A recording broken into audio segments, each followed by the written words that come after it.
Honourable Member for Edmonton Centre. Thank you, Madam Speaker. It's a pleasure to rise today and speak to Bill 24, an act to support GSAs. You know, Madam Speaker, I have a Bachelor of Arts in Professional Communications. I worked in that field for about 5 years. As part of those studies, I took a particular interest in political communications, how ideas and policies are communicated, critiqued, presented, and indeed misrepresented. It's a fascinating study of human psychology, cognition, and behavior. And in entering into the realm of politics, having studied that, I came in with my eyes wide open. Regardless the use of spin, framing, insinuation, all of the tools of the trade. And indeed, Madam Speaker, I don't take offense in general at criticisms of our government's policies on taxes, on climate change, or labor legislation. Madam Speaker, those are fair game. I'm happy to shrug off hyperbole that suggests I or any of my colleagues hate Alberta, or our energy industry, or even everyday working Albertans. I can let that go. But where I draw the line, Madam Speaker, is when that misrepresentation, even if it is simply intended to undermine our government or to advance another member or party's political ambitions, threatens to undermine the safety of marginalized and stigmatized communities, particularly when that is aimed at vulnerable youth who are already the regular target of bullying, oppression, and shaming.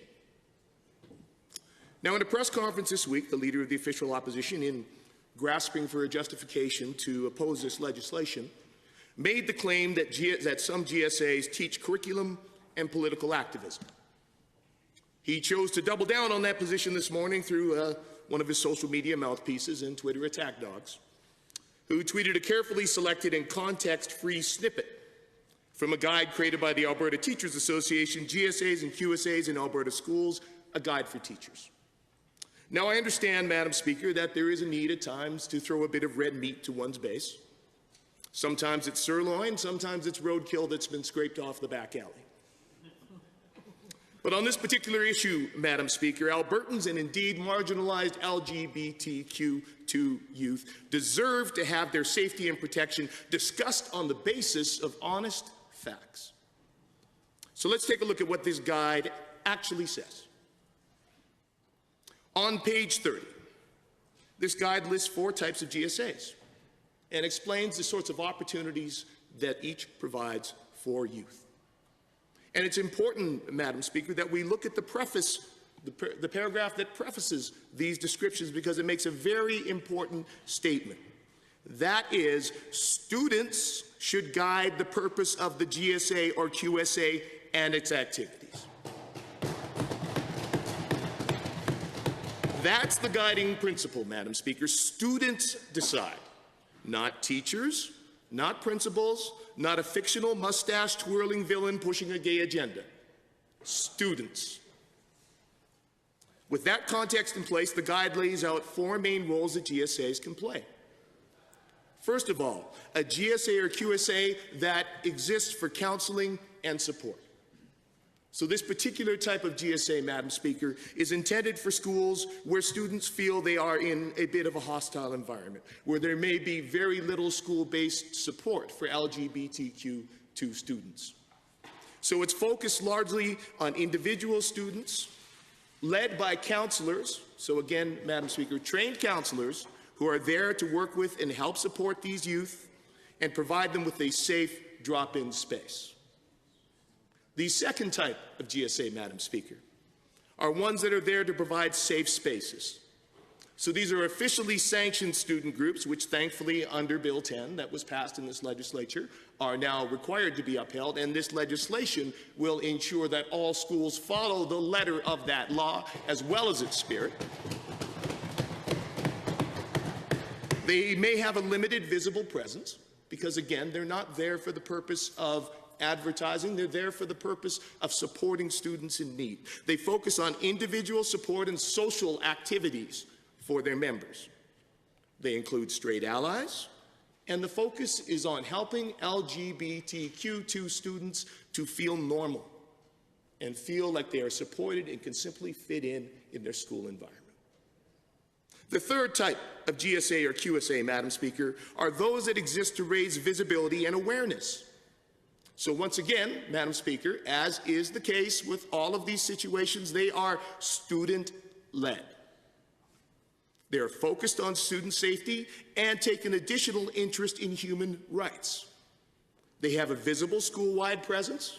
They're characterized by social, educational, and yes, political activities.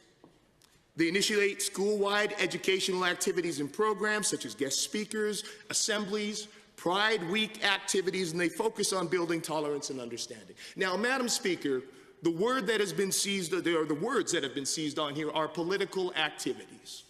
Now, Madam Speaker, let me remind this House, there has been no advancement of human rights in the history of our country or any other in this world that did not involve political activity. Madam Speaker, these are not dirty words. They're not scary words. They're not nefarious. They are simply a reality. Students, LGBTQ students, and their allies actively working to raise the profile of those students, of their community, and working to build visibility and awareness, yes, that is a political activity. But it is not one that anyone in this province needs to be afraid of, unless they have, for some reason, some concern with LGBTQ community being visible and accepted in this province. Again, these are student-led groups, Madam Speaker. I remember back in high school, the Amnesty International Club. We shared space with them when I was on the school newspaper. They advocated for human rights around the world. That, Madam Speaker, was a political activity. I myself, as a young man, having growing up in the church and at that point very zealous in my faith, would regularly wear my Mylon and Broken Heart concert t-shirt. And on the back it was proudly emblazoned, "Love God, hate sin." To some extent, Madam Speaker, that was a political statement. I was not trying to bring any agenda to that school. I was, as a student, simply being visible about my beliefs and who at that time I was. And that is all these students are doing. Again, student-led. This is not some secret agenda being smuggled in. This is not teachers attempting to influence students against their parents' wishes. These are students who are working to raise visibility and awareness and stand up for their own human rights.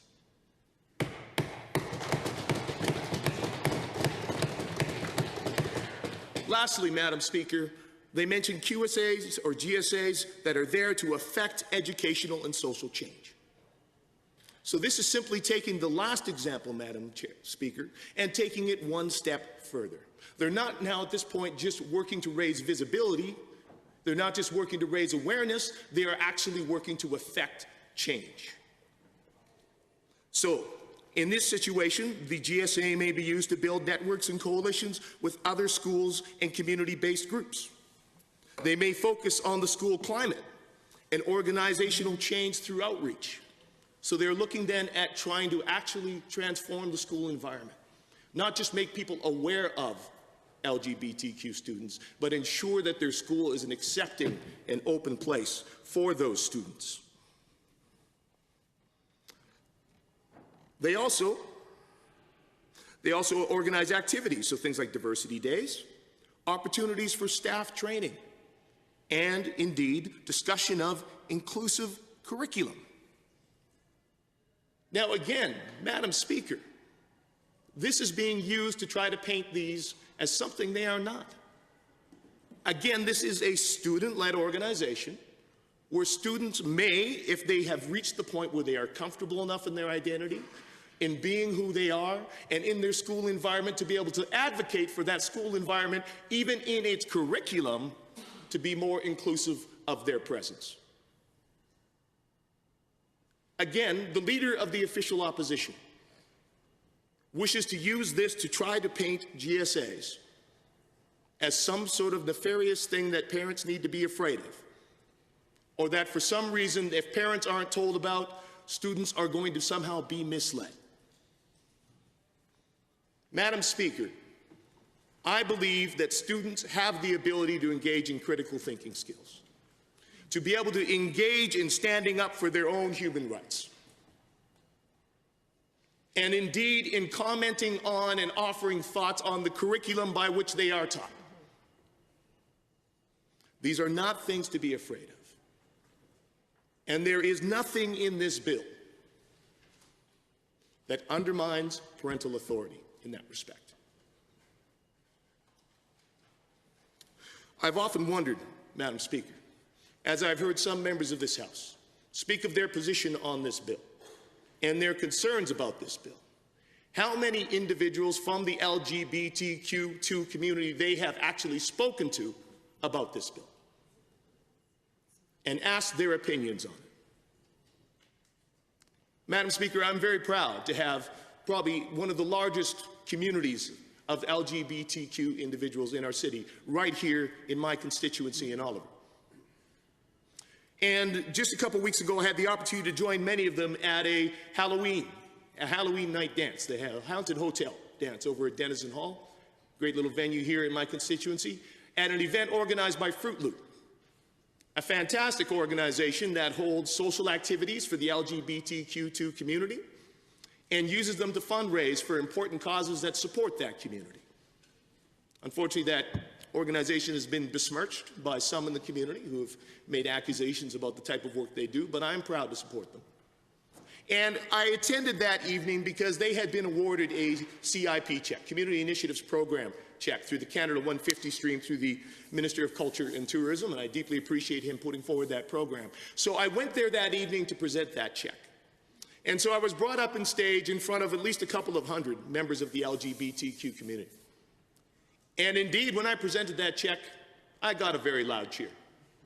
But I'll tell you, Madam Speaker, that cheer was nowhere near as loud as the cheer I heard when I told them about this bill. This is a change. This is a step forward in this province that has been asked for by members of this community. Individuals who know from their personal experience what it is like to be an LGBTQ student in our high schools, across our province, in all communities, who know what the experience is of struggling with one's own identity, of trying to understand who you are, and indeed of how safe you feel at each stage of that journey.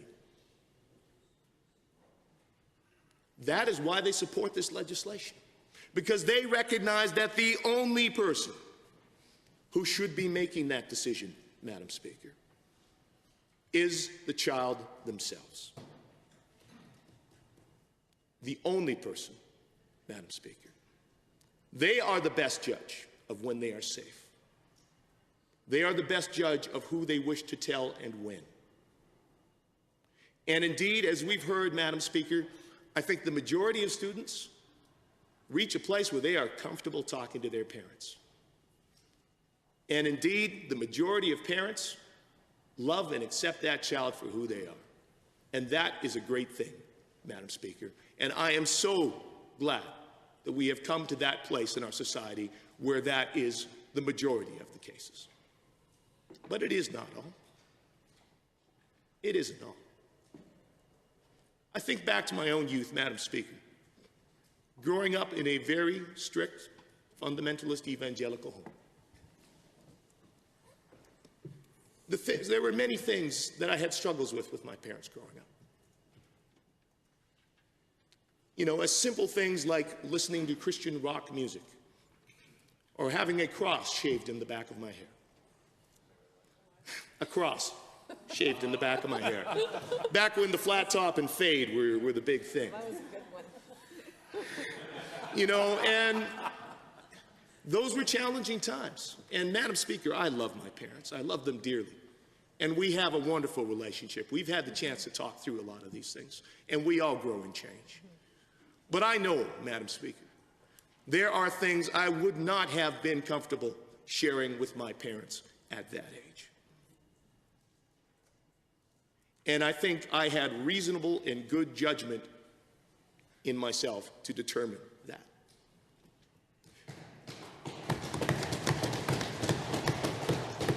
And that, Madam Speaker, does not say my parents were bad people. And indeed, I hesitated to speak of this on the record because I do not want anybody to think that is the case.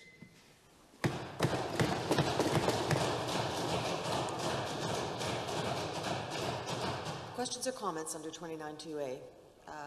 The Honourable Member for Calgary, Hawkwood. Oh, thank you very much, Madam Speaker. I know the member was about to continue on a story that he was about to share, so I'd ask him to continue if he'd like.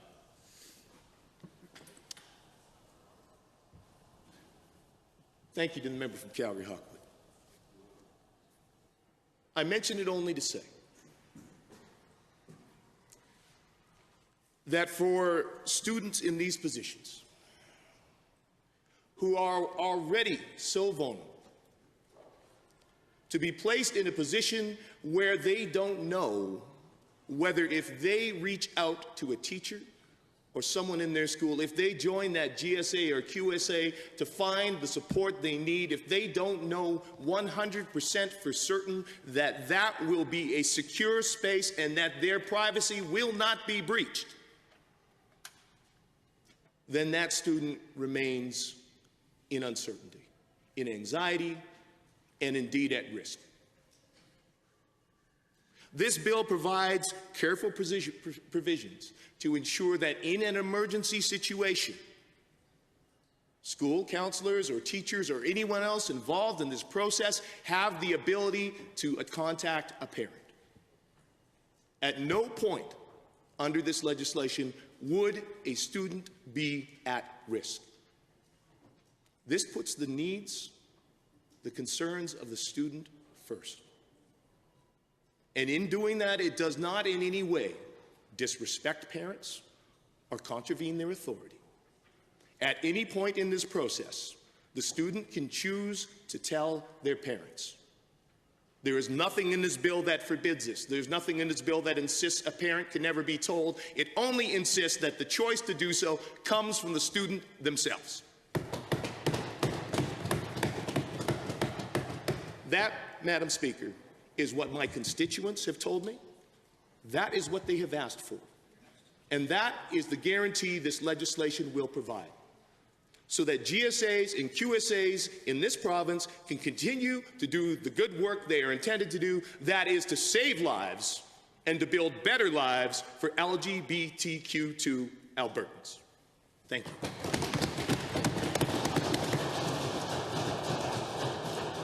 Any further questions or comments under 29.2a?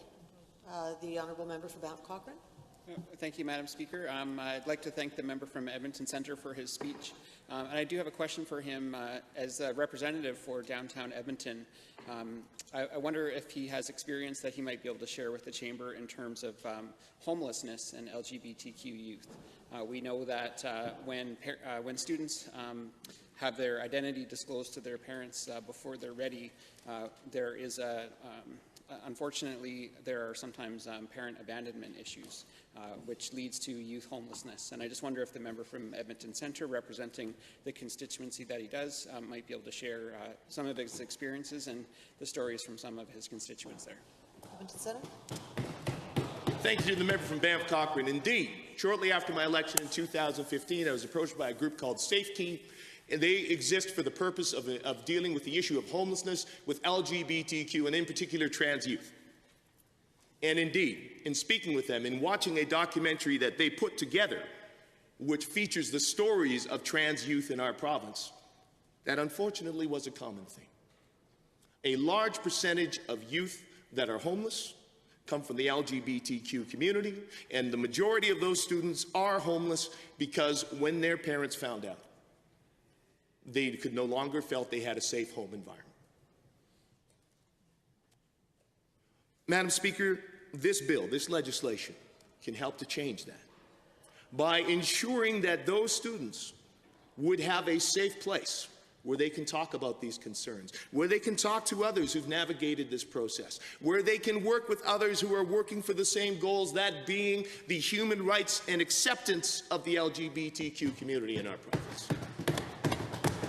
Where that may be able to give them the confidence and the safety to perhaps then be able to broach that conversation with their parents with the needed support. And they can feel confident in going to that GSA or QSA, knowing that nobody, without their permission, will share that information.